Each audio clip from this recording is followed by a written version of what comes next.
এখনকার বাচ্চারা কত স্মার্ট, ট্যাব, ফোন, ল্যাপটপ কত কিছু ইউজ করছে।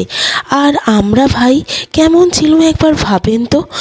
বিনোদনের নামে ছিল টিভি, সঙ্গীত বাংলা, ডিসকভারি, জলসা মুভি, এইগুলো।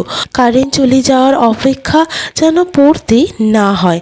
হাডুডু, চোর পুলিশ, গাদোল, কানামাছি, জুতা চুরি, বউচি, কাজ কাজ, ঘুঁটি খেলা, কত রকমের খেলাই না আমরা খেলেছি।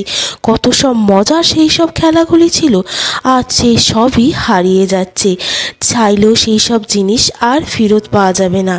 আমার তো মনে হয় আমাদের ছোটোবেলায় আদর্শ ছোটোবেলা ছিল, নাকি এখনকার দিনের ছোটোবেলা, যেটা শুধুমাত্র চার দেওয়ালের মধ্যেই বন্দি হয়ে রয়ে যাচ্ছে। আর খেলার নামে ফোনে গেম খেলা, ব্যাস, আর কিছুই নয়। না বন্ধুবান্ধব, না বিভিন্ন ধরনের এইসব মজাদার খেলা। আপনার শৈশব কেমন ছিল কমেন্টে জানাবেন। এরকম আরও ভিডিও পাওয়ার জন্য আমার চ্যানেলটিকে সাবস্ক্রাইব করে রাখবেন।